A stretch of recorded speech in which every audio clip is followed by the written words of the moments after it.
Carla Bigato Mas não descuida que tá tudo muito caro. Bom, Carla, tem um pedaço de papel, um documento público chamado Orçamento Geral da União. Se fosse um livro, talvez alguém pudesse dizer que é uma obra de ficção. Ele não traduz literalmente a realidade, porque ele é uma carta de intenção de gastos, alguns vão ser feitos, não tem como, folha de pagamento, mas ali tem alguns compromissos. O que é louco nesse texto, nessa obra de ficção, é o fato de que ele é totalmente amarrado e engessado, e aquilo que a gente imagina que o governante pode fazer, o governante não pode fazer. De uma forma geral, todos os governantes são apresentados como senhores do Orçamento Geral da União, mas no fundo eles são escravos de uma série de vinculações, de amarras constitucionais, que não são revisitadas com o devido empenho, seriedade pelos deputados e senadores. Então todo ano é a mesma coisa. Entra ano, sai ano, a gente olha o orçamento e ele é de chorar. Ele é de chorar. Então você olha lá e você tem um pedaço do orçamento que é para cuidar de compromissos do passado. E que você não pode deixar de honrar. Pagamento de dívida, pagamento de serviço da dívida, despesas previdenciárias. São pessoas que trabalharam, dedicaram a sua vida segundo um determinado compromisso, não importa qual tenha sido, se foi correto, se foi incorreto, não interessa. Está lá um compromisso, tem que pagar previdência dos servidores. Tem que pagar as dívidas. Essas dívidas que hoje a gente olha com um certo desdém. Dívida, já foi, mas um dia isso foi usado para construir uma determinada obra, para fazer uma despesa que era necessária, para rolar um determinado papel do governo. Você contraiu uma dívida, tem que pagar. Então daí o escândalo daquela ideia do precatório, né, de você fatiar o pagamento. Dívida sumida tem que entrar no orçamento, tem que pagar, não tem conversa. Mas é o passado. Dívida e previdência são compromissos do passado. São coisas que em algum momento foram presentes, em algum momento era coisa para o futuro. Você juntar dinheiro para lá na frente, ter que pagar a previdência, mas hoje são despesas referentes ao passado. Outras despesas são próprias do presente. Despesa da saúde, nada mais presente, nada mais atual, nada mais importante, nada mais sério do que a despesa de saúde hoje, nesse Brasil da pandemia. Então, se tem vacina, é porque tem dinheiro para comprar vacina. Se não tem dinheiro para comprar vacina, você vai se endividar, mas você vai comprar vacina. É o pedaço do orçamento que diz respeito ao presente. A doença é hoje. Claro que tem verba de prevenção, que aí é para prevenir o futuro, evitar que lá na frente a gente tenha que aumentar as despesas do Ministério da Saúde, da área da saúde, de repasses para estados e municípios, porque você foi descuidado, porque você não fez campanhas de conscientização sobre diabetes, sobre pressão alta, e, enfim, hipertensão e outras coisas, exames, né, para prevenção de cânceres, etc. Mas, tipicamente, uma despesa referente ao presente. Assim como a educação, que tem uma parcela muito importante de impacto no futuro. Né? Saúde também, mas saúde é o futuro imediato. Educação é o futuro do país de uma forma geral para daqui 20, 30 anos. Um jovem que hoje está entrando na pré-escola, ele vai render recursos pagando impostos daqui 20 anos. Mas começou a trabalhar aos 16, tudo bem, daqui 15 anos. 15, 20 anos. É um cenário importante, né? E serão os líderes daqui 30 anos. Então a educação é fundamental. Não há dúvida nenhuma, tem que olhar como é que o orçamento organizou a verba de educação. O orçamento foi sancionado agora. Mas tem um item lá que aí é futuro na veia, mas é um futuro de curto prazo também, que é o dinheiro para investimento. Na vida da gente, o dinheiro de investimento também tem a ver com o futuro. Por exemplo, a gente tem dinheiro para comprar um pequeno apartamento, não aquele em que a gente mora ou que eventualmente a gente já comprou, mas que pode ainda estar pagando, mas a gente tem dinheiro para comprar um segundo apartamento? Ou um imóvel pequeno no litoral ou no interior, para render recursos, para gerar receita? Tem dinheiro? Não tem. Tem. Bom, se tem, ótimo, porque isso vai lá na frente ajudar a gente quando a gente tiver aposentado, ou quando a gente tiver uma receita que caiu. Pode alugar, bota num aplicativo ou aluga definitivamente, é renda. Então, o investimento, que é a compra de um imóvel, gera renda futura. No país é a mesma coisa. A rodovia, a ferrovia, a hidrovia, a ponte que diminui o tempo de travessia de um rio, um braço de mar, energia, tudo isso é infraestrutura, tudo isso é investimento. Então, quando você não tem dinheiro para investir, quando você não reserva dinheiro para investir, seja porque você não quer, seja porque você não tem, você está comprometendo o seu futuro. E aí, no caso, é o futuro do país inteiro. E é um negócio muito complicado. Quando a gente pega um levantamento internacional do Fundo Monetário Internacional, com 171 países, tem 152, Carla, não é 52, 152 países que investem mais do que o Brasil, todos os anos. Não é num ano, não. É um histórico de país que investe pouco. E tá uma coisa tão complicada, porque nos últimos 10 anos o Brasil investiu menos do que nos últimos 50 anos. Foi a década em que menos se investiu. E aí vem esse estudo. É dos países que menos investem. Ah, mas que bom, ainda tem 19 países que investem menos do que a gente. Vai ver a lista. Iêmen, sabe? É complicado. Todos os países que a gente admira, todos os países que você sonha visitar, todos os países sobre os quais você tem informação, todos os países que você sabe o nome da capital, todos os países que você reconhece a bandeira, todos os países que jogam futebol e você admira, todos investem mais do que a gente. É muito complicado. Os países emergentes investem o dobro da gente por ano.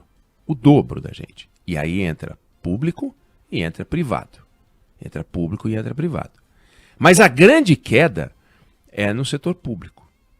E foi sancionado o orçamento. E o orçamento deste ano, ele prevê um investimento que é o menor, 20% do volume que foi autorizado há 10 anos. Por que eu falo autorizado? Porque, por enquanto, é a autorização. Você não sabe se vai conseguir aplicar tudo. E aí, quando você olha o que se aplica, nossa, aí é uma tristeza. O Brasil consegue fazer uma coisa, Carla, você sabe, você noticia isso direto, eu acho que fica tão triste quanto eu. A gente vê os relatórios do Tribunal de Contas da União e vê a lista de obras paradas. Essas obras paradas, elas eram previstas em orçamentos anteriores.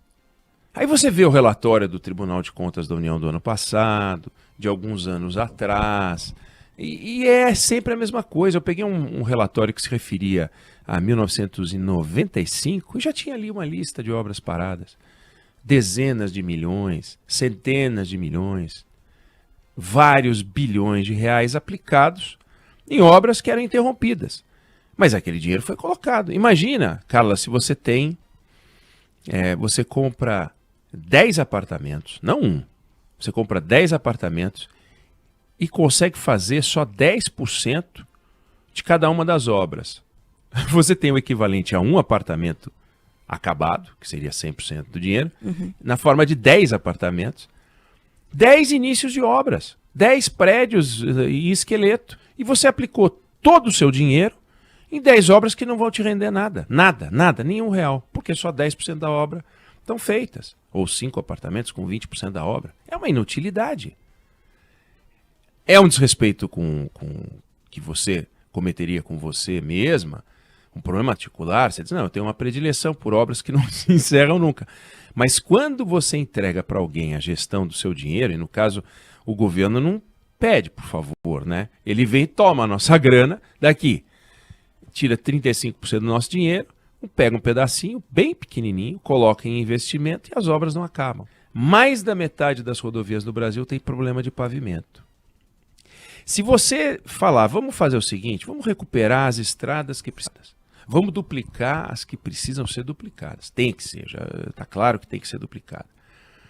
E não vamos nem falar em expansão de malha para além daquelas rodovias que a gente já colocou em projetos. Não vamos fazer nada novo. Vamos pegar o que tem no papel e falar, ó, essas daqui são as de recuperar, vamos recuperar. Essas são de duplicar, vamos duplicar. E essa que já estava prevista para expandir, vamos expandir. O orçamento disponível do governo para a rodovia tinha que ser 10 vezes maior do que é hoje.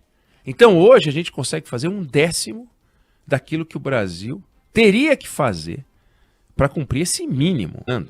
Numa notícia que me deixou estarrecido, abobalhado, e quando eu vi aquilo, eu falei, meu Deus do céu, a gente está muito longe realmente de qualquer ponto de comparação com, enfim, com um país que investe mesmo. A China, só de trem, bala, ela tem mais do que a malha ferroviária de trem-bala da China, é maior do que a circunferência da Terra. Quantos quilômetros nós temos de trem-bala no Brasil? A gente tem bala, bala perdida, bala, mas não tem trem-bala. Ah, mas não precisa ter trem-bala. De fato, não precisa ter trem-bala. Você pode ter trem. Quantos quilômetros de trem a gente tem para passageiro? Não tem, não tem. Ah, mas tem para negócios? Tem. A maior parte é minério. Tira minério e a gente também tem muito pouco, tanto que a base do nosso transporte do agronegócio é caminhão. Quantos caminhões você tira da estrada ao colocar um trem?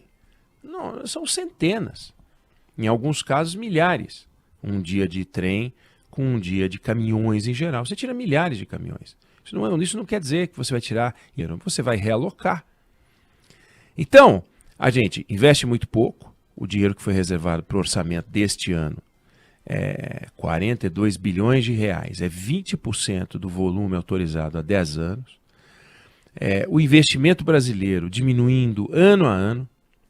A gente gasta com folha de pagamento uma baba de dinheiro, mas um bolo de dinheiro. A folha consome 20 vezes o que a gente reservou para saneamento básico.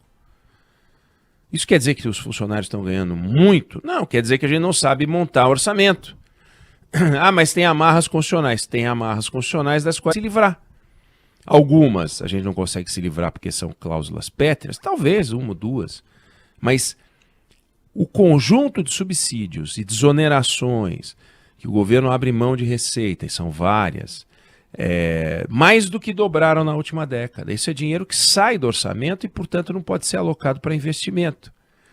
Bom, mas, e bem lembrou o Raul Veloso no Canal Livre desse domingo, se você tirar o subsídio ou a desoneração deste setor, esse setor morre.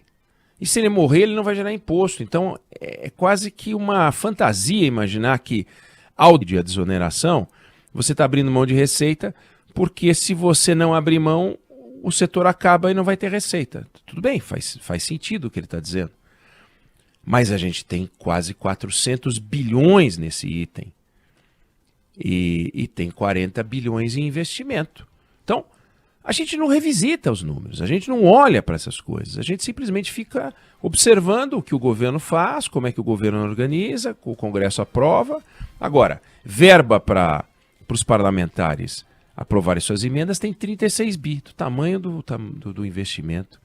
Verba para esse ano, política, tem quase 5 bilhões de reais. 5 bilhões de reais. O que dá para fazer com 5 bilhões de reais? Dá para aumentar em mais de 10% o volume de investimento. Não dá assim. Nós não vamos sair dessa sinuca do país de renda média, com as pessoas ganhando menos, cada vez menos, ano a ano ganhando menos, o país andando para trás nesse setor de infraestrutura, que é um setor governamental por excelência, ou por concessão para o setor privado. A gente está fazendo coisas interessantes na área de aeroportos, a gente está fazendo coisas interessantes na área de portos, mas a velocidade de transformação do Brasil é muito pequena. No ritmo em que a gente vai, está indo bem, eu quero dizer o seguinte, a direção está certa, mas a velocidade é tão pequena que para a gente poder um dia dizer que o Brasil deu a volta na Terra para alguma coisa, Só se foi andando de preocupação, andei em volta do Equador de preocupação para um lado e para o outro. Aí sim, é isso todo mundo faz, procurando emprego, procurando investimento. Não vai funcionar. Então, esse dinheiro de investimento não é um capricho, não é assim, vamos melhorar o Brasil demais. Não, não, não. Esse dinheiro de investimento que a gente precisa aumentar é basicamente aquilo que está estragando, recuperar aquilo que está estragado, dar uma ampliada e uma melhorada nas coisas que a gente precisa para poder dar assistência aos setores produtivos, e ainda assim a gente não tem para isso, não tem esse mínimo, de forma que a nossa infraestrutura está se deteriorando, porque com 40 bi não paga a conta, mas não paga a conta de manter. E esse é o problema. E se a gente resolver fazer obra com esse dinheiro, aí então vai ter menos obra sendo mantida. Vamos olhar para isso com interesse, porque 2022 é ano de eleição. E todos os candidatos, o presidente da República, o Lula, o Ciro, o Sérgio Moro, o João Dória, enfim, Simone Tebet, a gente nem sabe ainda a lista real, porque ainda não acabou, né? Não teve convenção, não teve nada, a gente não sabe quem fica, quem entra, quem sai, etc. Bom, mas todos eles vão falar de investimento, vão ser perguntados sobre investimento e vão dar uma resposta no meu governo.